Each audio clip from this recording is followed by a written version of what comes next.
Hello दोस्तों, आज मैं आप सभी के लिए लेकर आया हूँ 19 अगस्त का करंट अफेयर्स। तो चलिए हम लोग स्टार्ट करते हैं। मैं हूँ लव कुमार, आप सभी का स्वागत करता हूँ आपके अपने यूट्यूब चैनल ज्ञान मंजिल तक में। आज देखेंगे पहला क्वेश्चन है यहाँ पर कि 16 अगस्त 2021 को किस राज्य या केंद्र शासित प्रदेश ने डी जुरे ट्रांसफर डे मनाया गया। तो ये हो जाएगा पुद्दुचेरी। तब पुद्दुचेरी कब मनाया गया? तो 16 अगस्त को दोस्तों, 16 अगस्त को मनाया गया है। तब पुद्दुचेरी जो है पहले किसका गुलाम था, उसके बाद भारत में सम्मिलित हुआ। तो पुद्दुचेरी पर अधिकार किसका था? तो फ्रांसीसियों का अधिकार था। फ्रांसीसियों का यानी फ्रांस का अधिकार था। अब फ्रांस ने इसे 16 अगस्त को अपने यहाँ बिल पारित करके भारत को सौंपा था। तो इसलिए यहाँ पर मनाया जाता है डी जुरे ट्रांसफर डे। तो आप लोग बनाना, फ्रांस इसे कब दिया था भारत को? तो 1954 में भारत को वापस किया था 1954 में। तो आप लोगों को बताना है कि गोवा को जो है अंतिम बार अधिकार किसका था? उसके बाद जो भारत उसको जो युद्ध करके उसे छीना था। तो गोवा पर अधिकार था पुर्तगालियों का। किसका? तो पुर्तगालियों का। याद रखेंगे, पुर्तगालियों का। यानी कि पुर्तगाली जो है भारत में सबसे पहले आए थे और सबसे अंत में गए थे। तो गोवा भारत में कब मिला? तो 1961 ईस्वी। याद रखेंगे हम लोग 1961 ईस्वी में। किस ऑपरेशन के तहत? ऑपरेशन विजय। नाम था ऑपरेशन विजय। याद रखेंगे। ऑपरेशन विजय एक बार और चलाया गया है 1999 में कारगिल युद्ध में। याद रखेंगे। आगे देखेंगे नेक्स्ट क्वेश्चन कि पुद्दुचेरी के मुख्यमंत्री कौन है दोस्तों? तो पुद्दुचेरी के मुख्यमंत्री हो जाएंगे एन रंगास्वामी। कौन हो जाएंगे? तो एन रंगास्वामी। याद कर लेंगे, एन रंगास्वामी। नेक्स्ट है, दूसरा क्वेश्चन है कि पैरा ओलंपिक 2021 में ध्वजवाहक कौन होगा? तो मरियप्पन थंगा वेलू, जो कि उनका संबंध है ऊंची कूद से। तो पैरा ओलंपिक 2021 कहाँ हो रहा है? टोक्यो में। कहाँ में हो रहा है? टोक्यो में। याद रखेंगे, टोक्यो। जापान की राजधानी है टोक्यो, वहाँ पर हो रहा है। याद रखेंगे। वहाँ के अभी जो है प्रधानमंत्री कौन है? तो योशिहिदे सुगा। याद रखेंगे सुगा। याद रखेंगे हम लोग। और देवेंद्र झझरिया का नाम है। देवेंद्र झझरिया जो है पैरा ओलंपिक में 2 गोल्ड मेडल जीते हैं। 2 गोल्ड मेडल जीते हैं, 2004 एथेंस ओलंपिक और 2016 यानी कि रियो डे जेनेरियो में 2 गोल्ड मेडल जीते हैं। देवेंद्र झझरिया का संबंध किससे है? तो इनका भी संबंध है जेवलिन थ्रो यानी कि भाला फेंक से। जेवलिन थ्रो से संबंधित है। याद रखेंगे। जेवलिन थ्रो में टोक्यो ओलंपिक में ग्रीष्मकालीन में कौन गोल्ड मेडल जीता दोस्तों? तो नीरज चोपड़ा, जो कि बहुत चर्चा में है अभी, नीरज चोपड़ा। याद रखेंगे, नीरज चोपड़ा। आगे है कि दीपा मल्लिक का संबंध जो है, तो दीपा मल्लिक भी जो है रजत मेडल जीती थी। इनको जो है 2019 का राजीव गांधी खेल रत्न पुरस्कार मिला है, जो कि राजीव गांधी खेल रत्न पुरस्कार पाने वाले सबसे उम्रदराज खिलाड़ी हैं। इनको 49 वर्ष में मिला है। तो सबसे उम्रदराज खिलाड़ी है। और पैरा ओलंपिक जो है पैरा ओलंपिक में प्रथम महिला है जो कि मिला है इनको राजीव गांधी खेल रत्न पुरस्कार। प्रथम पुरुष कौन है? तो देवेंद्र झझरिया, जिन्होंने राजीव गांधी पैरा खिलाड़ी हैं जिनको राजीव गांधी खेल रत्न पुरस्कार मिला है। तो याद कर लेंगे। पैरा एथलीट कमेटी के अभी अध्यक्ष कौन है भारत की? तो दीपा मल्लिक ही है। कौन है? तो दीपा मल्लिक। याद रखेंगे हम लोग, दीपा मल्लिक। नेक्स्ट है, आगे देखेंगे कि चर्चा में रहा हिंदुस्तान 228 क्या है? तो चर्चा में रहा हिंदुस्तान 228 क्या है? तो नागरिक विमान है। क्या है? तो यह एक प्रकार का नागरिक विमान है। इसे बनाया कौन है? तो हिंदुस्तान एरोनॉटिक्स लिमिटेड यानी HAL। इसकी स्थापना कब हुई दोस्तों? तो 1940 में स्थापना हुआ। और इस कहाँ स्थित है? तो बेंगलुरु में। कहाँ में है? तो बेंगलुरु में। याद रखेंगे, बेंगलुरु में। ये जो बनाया गया जो है हिंदुस्तान 228, इसका काम क्या रहेगा? तो इसका एयर टैक्सी के रूप में उपयोग किया जाएगा, एयर एम्बुलेंस के रूप में उपयोग किया जाएगा, और कार्गो प्लेन यानी कि एयर टैक्सी, एयर एम्बुलेंस और कार्गो प्लेन के रूप में यूज किया जाएगा। तेजस क्या है? तो तेजस क्या है? लाइट एयरक्राफ्ट है, यानी कि हल्के वजन का जो एयरक्राफ्ट है उसका नाम है तेजस, जो कि भारत इसे भी कौन बनाया है दोस्तों? तो HAL कंपनी ने बनाया है। हिंदुस्तान एरोनॉटिक्स लिमिटेड ने ही इसे बनाया है। यह एक प्रकार का LCA जो होता है, LCA विमान है, यानी कि लाइट वेट है इसका, कॉम्पैक्ट और एयरक्राफ्ट यानी कि हल्का जो है लड़ाकू विमान है तेजस। इसको भी कौन बनाया है? तो याद रखेंगे HAL। याद रखेंगे। इंद्रजाल क्या है दोस्तों? इंद्रजाल इंद्रजाल जो है ड्रोन से सुरक्षा करने के लिए एक प्रकार का बनाया गया है सुरक्षा यंत्र इंद्रजाल को बनाया कौन है? तो ये एक कंपनी है, इंद्रजाल को बनाने वाली कंपनी है, उसका नाम है, इंद्रजाल को बनाने वाली कंपनी का नाम है ग्रीन रोबोटिक जिन्होंने बनाया है। ड्रोन से सुरक्षा करेगा, ये ड्रोन से सुरक्षा। हाल ही में जो है जम्मू कश्मीर में ड्रोन का एक हमला आया था, याद करिएगा, उसी के देखरेख में बनाया गया है। नेक्स्ट है ब्रह्मोस। तो ब्रह्मोस क्या है? तो ब्रह्मोस जो है सुपरसोनिक मिसाइल है, सुपरसोनिक क्रूज मिसाइल है, जो कि रूस और भारत मिलकर बनाया है, रूस और भारत। ब्रह्मोस का नाम दिया गया, तो ये ब्रह्मोस यानी ब्रह्मपुत्र नदी आई मोस्कोवा नदी, दोनों को मिला के नाम दिया गया ब्रह्मोस। और बिहार के मधेपुरा में एक 12,000 HP यानी हॉर्स पावर का इंजन, ट्रेन इंजन बना था, उसको कौन किस देश के सहयोग से बनाया गया था? तो फ्रांस, याद रखेंगे फ्रांस की कौन कंपनी थी? तो अल्टसॉम कंपनी, याद रखेंगे अल्टसॉम कंपनी थी फ्रांस की, जिसके सहायता से बनाया गया था, जो बिहार के मधेपुरा में है। 12,000 HP का प्रथम इंजन, याद रखेंगे। आगे देखेंगे दोस्तों कि हाल ही में मानस बिहारी का निधन हो गया, इनका संबंध किससे है? तो उनका संबंध है तेजस विमान के निर्माण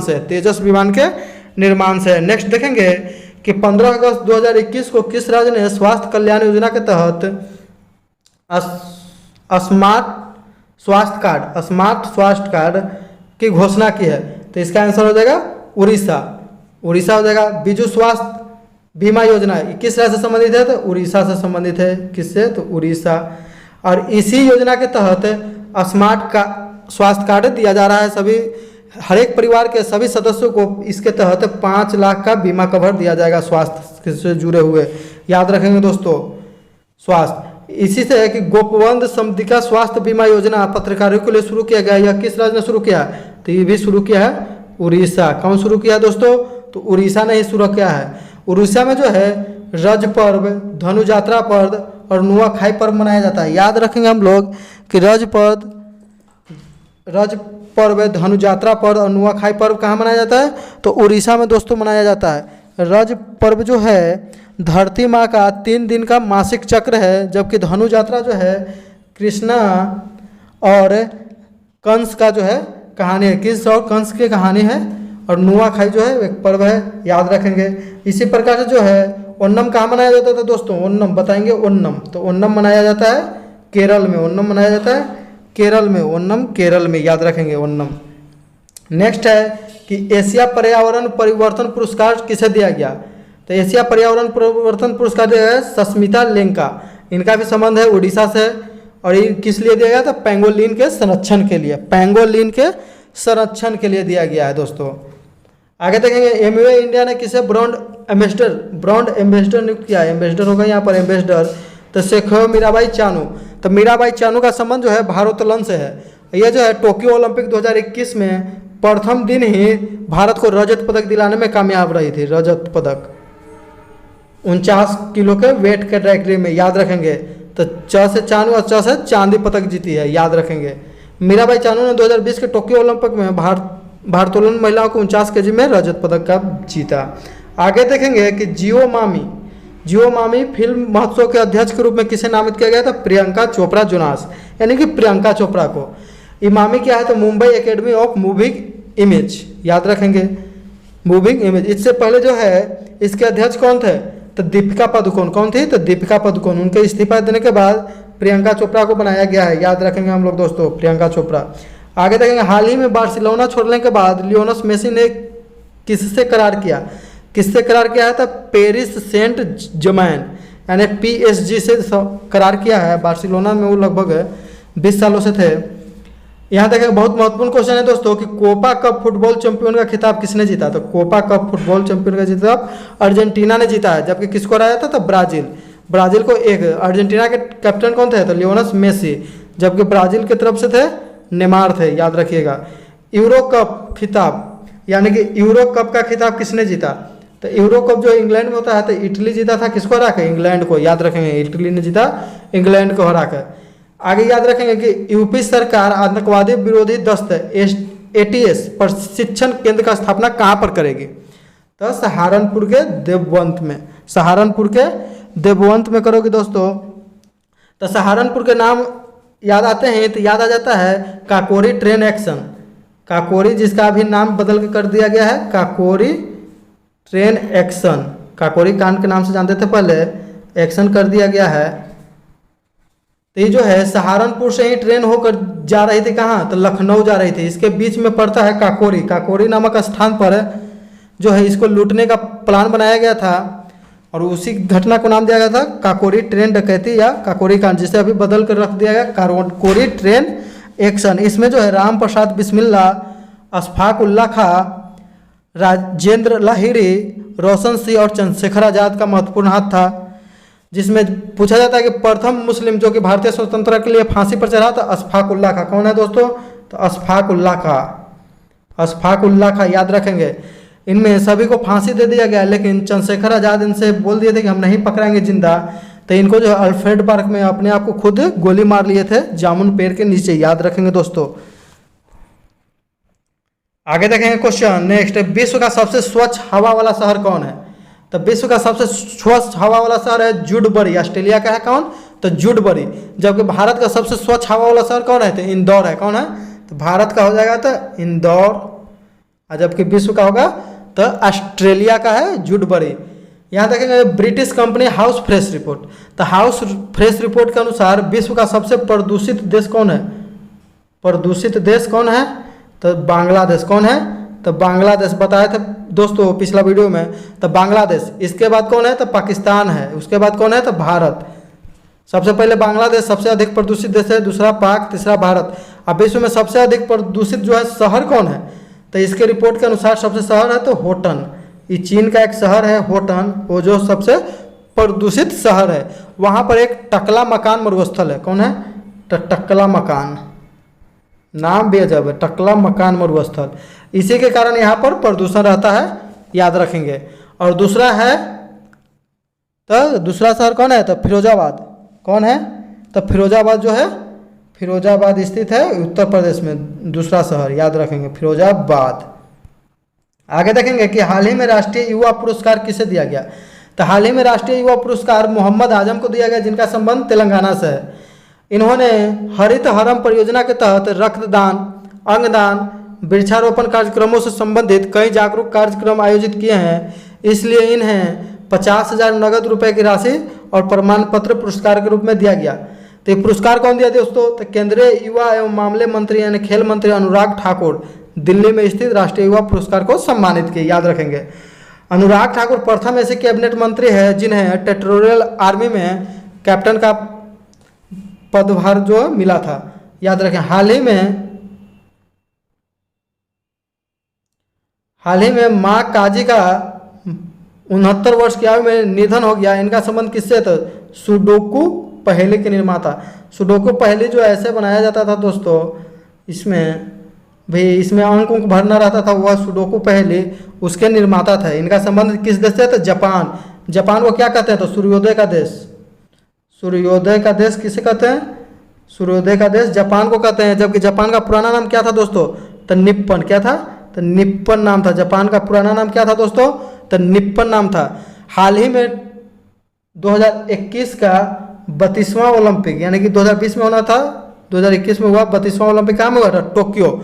जापान इसमें कितना स्थान पर आता दोस्तों, तो पहला स्थान पर आता अमेरिका, दूसरा पर चीन और तीसरा पर जापान, याद रखेंगे। अब भारत कितना स्थान पर आता, तो 7 पदकों के साथ 48वां। बताया था कि एक जीता था क्या, तो एक गोल्ड मेडल जीता था, जबकि 2 रजत 4 कांस्य, यानी 1 के 2 गुना 2, 2 के 2 गुना 4 और 4 के 2 गुना 8, लास्ट वाला मिला दिया था 48वां रैंक, याद रहेगा हमेशा। नेक्स्ट देखेंगे अमेरिका प्रतिनिधित्व सभा ने किसे कांग्रेसनल गोल्ड मेडल, यानी कि अमेरिका का जो सबसे उच्चतम पुरस्कार है जो वहाँ के नागरिकों को दिया जाता है, किसके लिए एक प्रस्ताव पेश किया गया है, किसको देने के लिए, तो महात्मा गांधी।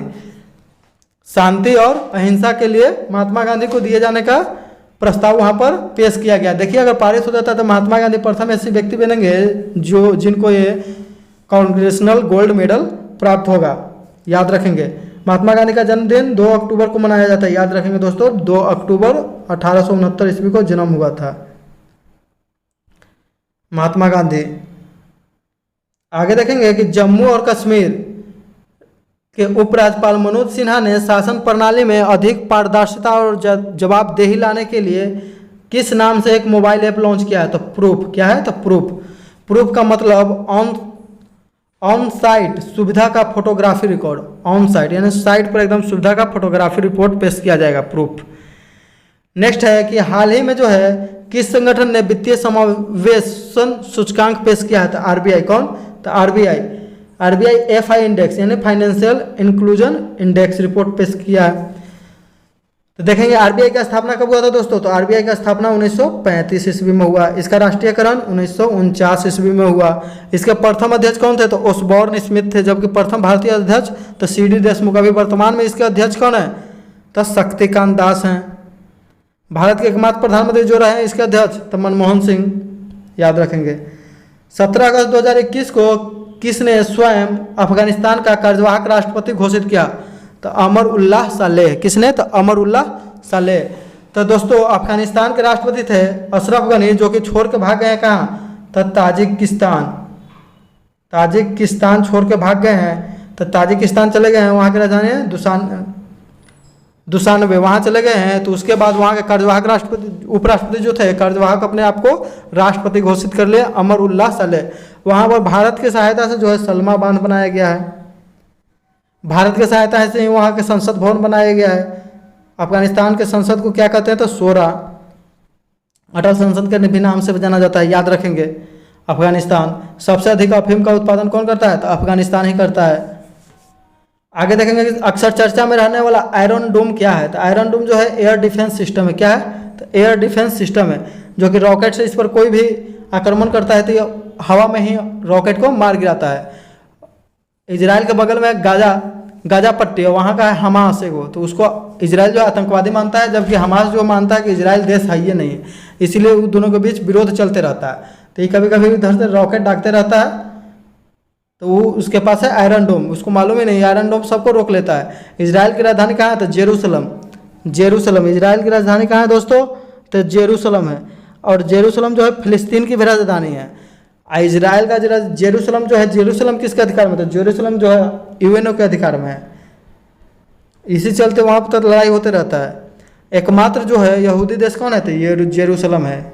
आगे देखेंगे दोस्तों कि 23 अगस्त को प्रदर्शित हुआ The Dream of Regulation A Biography of Jayaprakash Narayan. तो जयप्रकाश नारायण का बायोग्राफी प्रदर्शित होगा 23 अगस्त को। तो लोकनायक के नाम से किन्हें जाना जाता है? तो जयप्रकाश नारायण। जबकि लोकमान के नाम से किन्हें जाना जाता है? तो बाल गंगाधर तिलक।